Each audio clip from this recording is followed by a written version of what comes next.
Olá pessoal, eu sou o Bruno Farias e bem-vindos ao meu canal. Hoje falaremos sobre as três leis de Kepler. Mas antes de seguirmos adiante, se você ainda não é inscrito, inscreva-se no canal e não deixe de ativar o sininho para que ele possa te enviar notificações de vídeos novos. Ao final do vídeo, se você gostar, também não esqueça de deixar o seu like.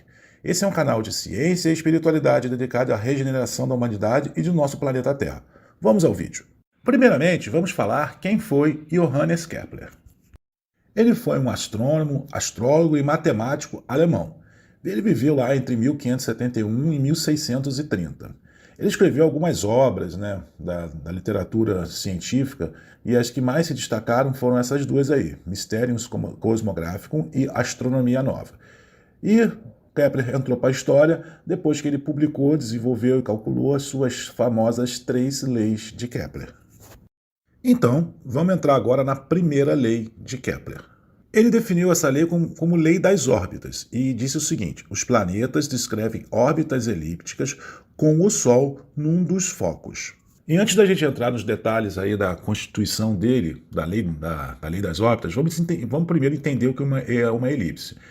Essa animação que vocês estão vendo aí na tela é o seguinte: se eu fixar dois pontos aí, chamado F1 e F2, isso são os focos, né? E eu traçar, por exemplo, com essa linha vermelha aí, por exemplo, um barbante, fixar o barbante com um prego, como se o prego fosse o foco 1 e o outro foco 2, um outro prego. Colocar um barbante, né? Esticar esse barbante e rodar ele num lápis, e aí sim eu estou desenhando uma elipse. Uma elipse nada mais é do que uma circunferência achatada.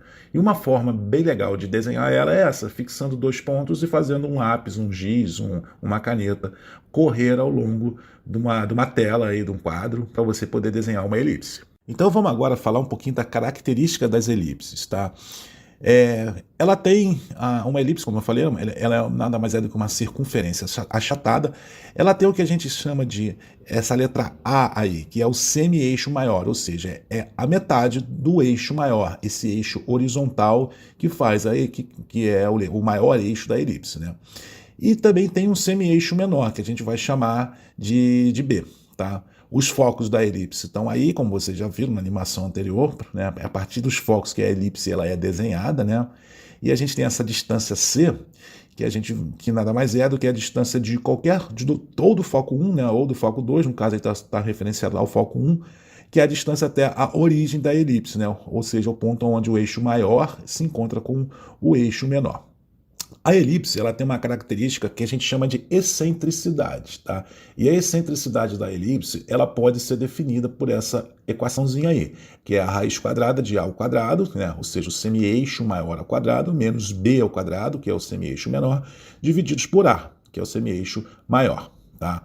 Uma outra equaçãozinha que a gente gera a partir da elipse é que o C, que nada mais é que essa distância dos focos até a origem da elipse, né, é igual a excentricidade vezes o A, vezes o semi-eixo maior. O B, a gente pode derivar o B, né, a partir dessas equações anteriores. Então, o semi-eixo menor, ele é igual a AA, né, vezes a raiz de 1 menos a excentricidade ao quadrado.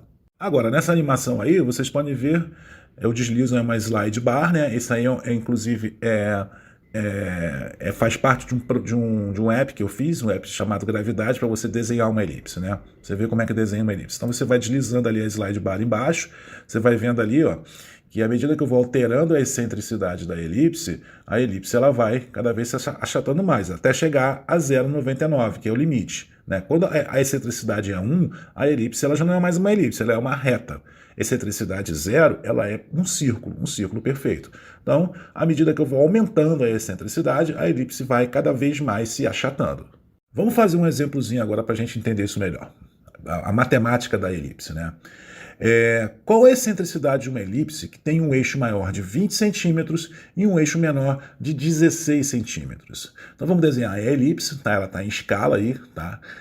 O eixo maior com 20 centímetros e o eixo menor com 16 centímetros. Ele quer saber a excentricidade. Então a excentricidade ela é dada por essa equação que vocês estão vendo na tela. Vamos jogar os dados. Quem é o A? O A é o semi-eixo maior. Então, se o eixo maior vale 20, o A, que é o semi-eixo menor, é 20 divididos por 2, elevado ao quadrado, menos o semi-eixo menor ao quadrado, mais uma vez, o eixo menor ele é 16 centímetros, o semi-eixo é metade disso, ou seja, 16 dividido por 2, elevado ao quadrado, dividido novamente por A, que é 20 sobre 2. Tá? Vamos começar a fazer essas contas, né? Isso é igual a raiz quadrada de 10 ao quadrado, menos 8 ao quadrado, divididos por 10. Tá? Fica bem fácil fazer essa conta. 10 ao quadrado é 100, menos 8 ao quadrado é 64. A raiz quadrada de tudo isso, dividido por 10, vai dar raiz de 36 sobre 10, que é igual a 6 sobre 10, que vai dar 0,6. Ou seja, a excentricidade dessa elipse é 0,6. Tá? Vamos fazer mais umzinho? Então vamos lá. Qual é a distância dos focos dessa elipse ao seu centro? Bom, a gente já sabe que a excentricidade foi calculada, 0,6. E é simples, a distância dos focos dessa elipse ao seu centro é dada por essa equação. C é igual a excentricidade vezes A. Só jogar os dados, C é 0,6 vezes 10, que vai me dar o quê? 6 centímetros. Então, é o que vocês estão vendo agora na tela aí. Um foco, ele fica a 6 centímetros do centro da elipse, né, da origem, e o segundo foco vai ficar também a 6 centímetros do centro da elipse. E aí agora vamos jogar isso para a astronomia, né? Para a lei de Kepler propriamente dita, para a lei das órbitas. Como vocês podem ver aí, para quem achava que um planeta, né, fazia uma órbita, a órbita planetária era circular, está equivocado, tá? Então desconstrói isso. Um planeta, uma lua, enfim, qualquer objeto que tenha uma órbita em torno de um outro, ele sempre vai ter uma órbita elíptica e não circular, tá? E é o que vocês estão vendo aí. Então tem aí o Sol num dos focos, né? O planeta transladando o Sol, né? A estrela.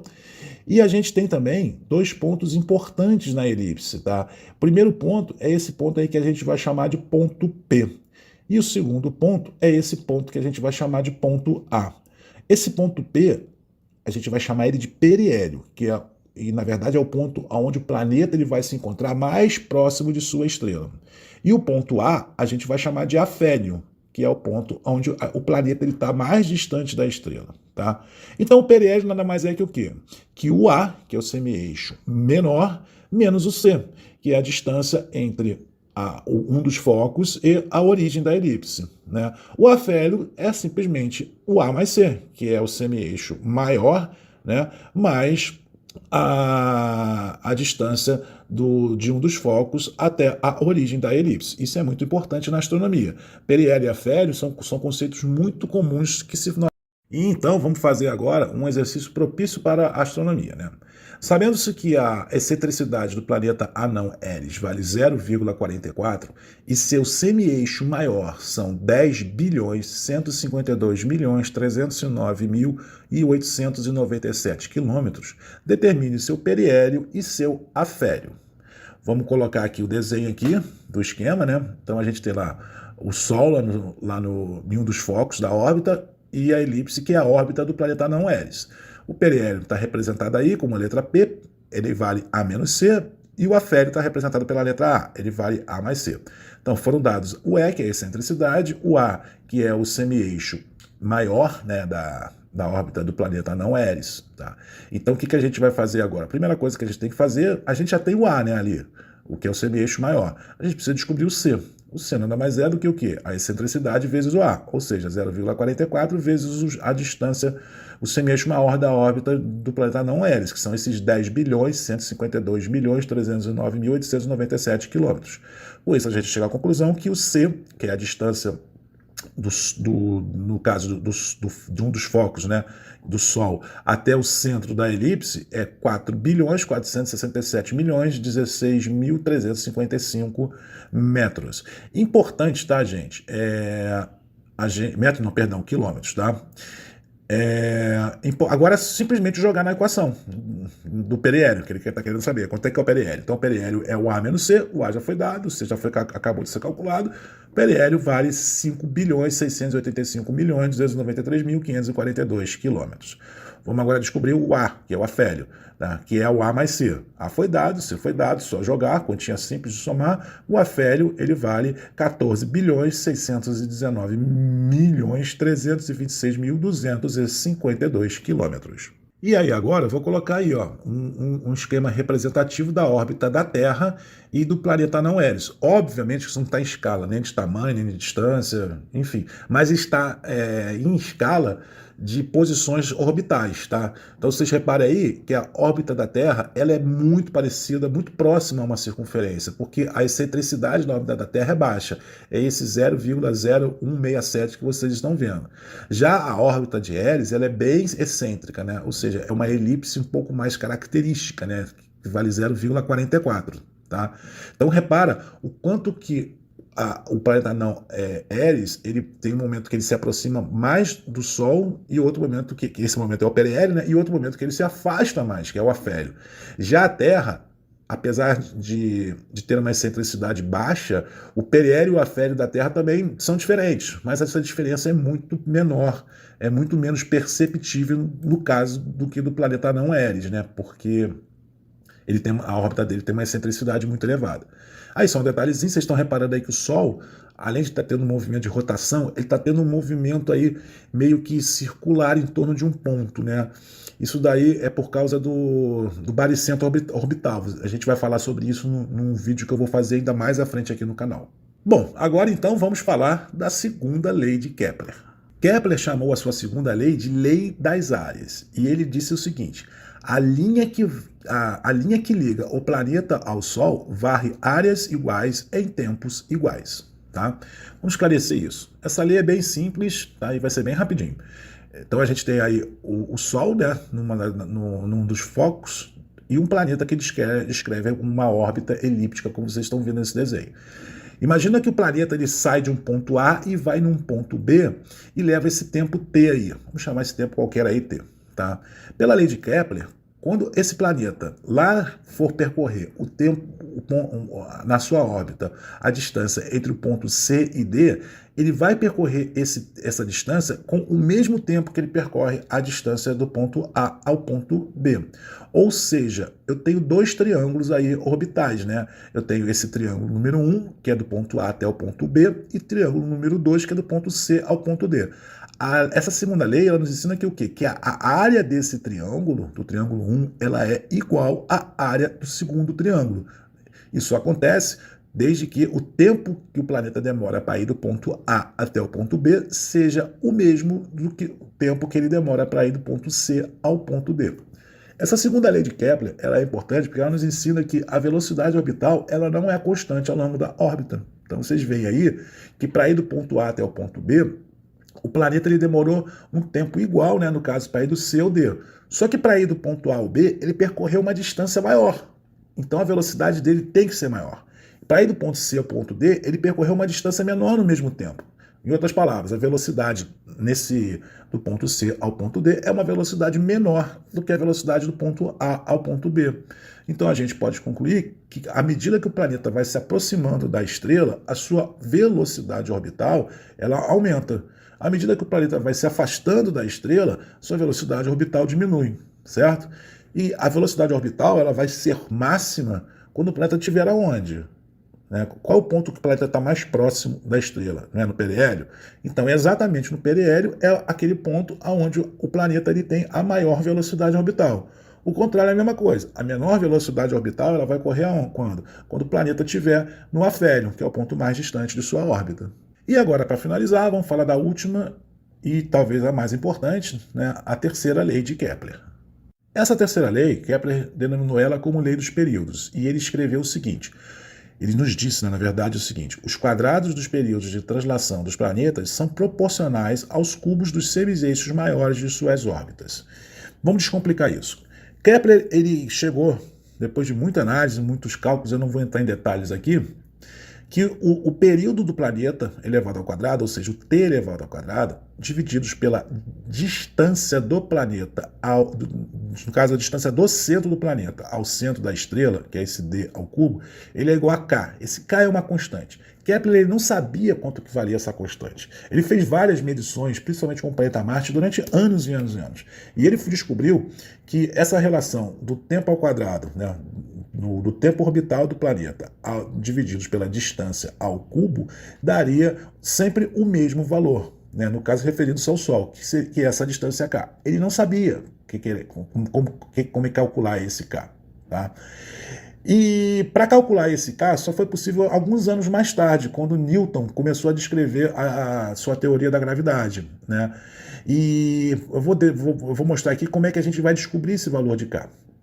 A gente sabe que a aceleração centrípeta, né, todo o corpo em uma órbita circular, aí esquece que a órbita ela não é circular, mas sim uma elipse, né? Mas o movimento elíptico ele também tem uma aceleração centrípeta. Ela não é constante, ela é variável porque o raio, né, ele não é constante, como numa circunferência.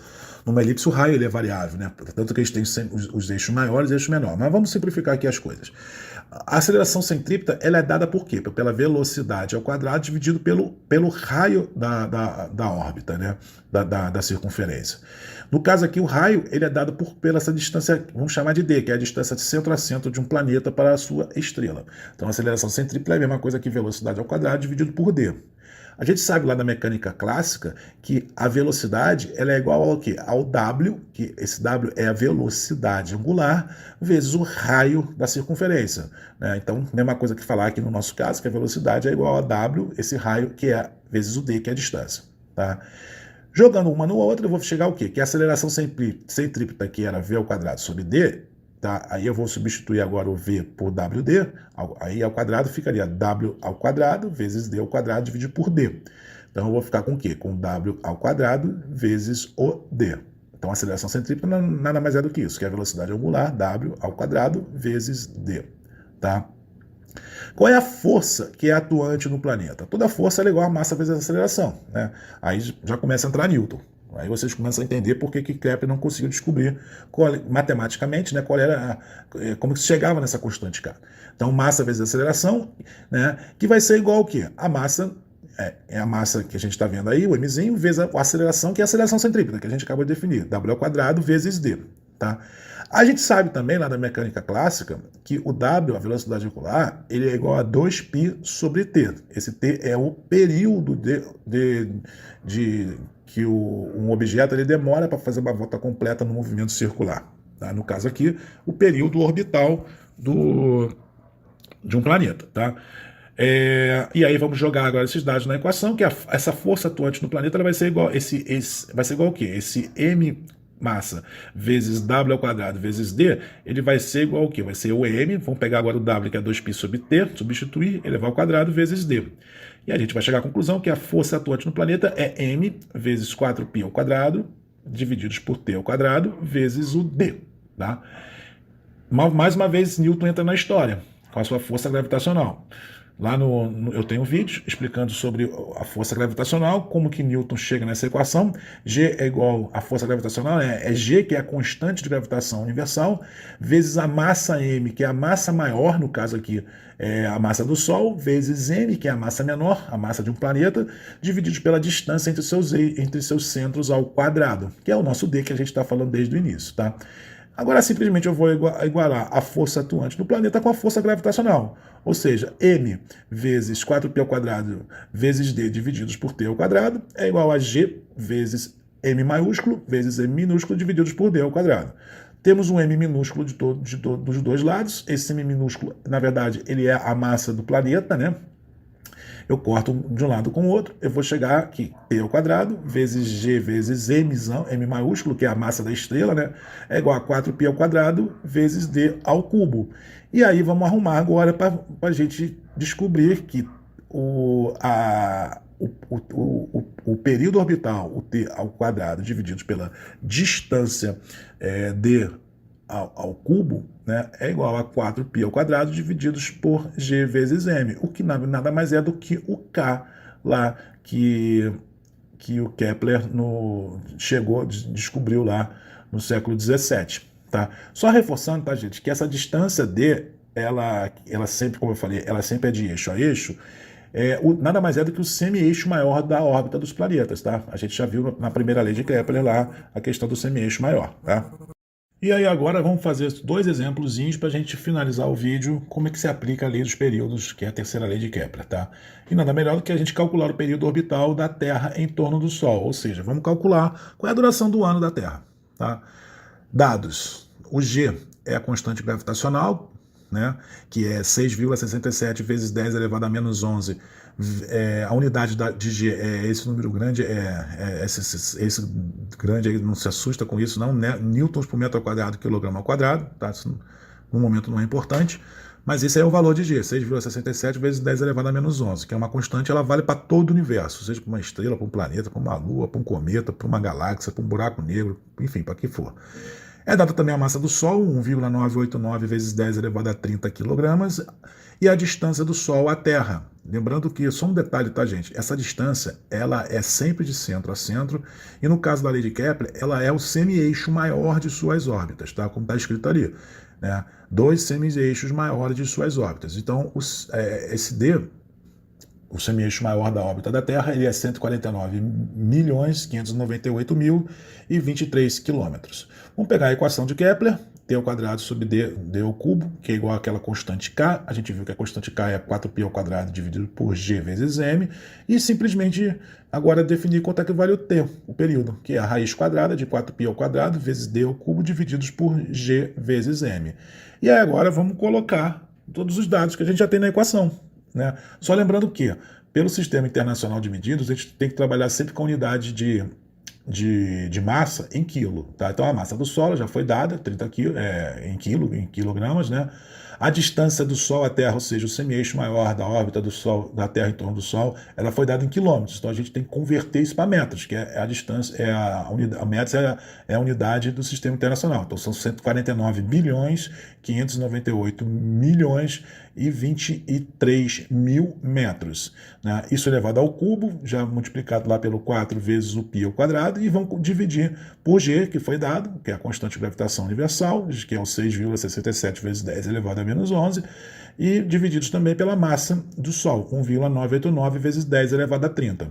Se a gente jogar todos esses dados aí numa calculadora, no Excel, como você queira, vamos descobrir que o tempo, né, ou seja, o período orbital da Terra, o período de translação da Terra em torno do Sol, vai me dar uma unidade em segundos, porque é a unidade do Sistema Internacional. Então vai me dar o resultado de 31.563.731,56 segundos.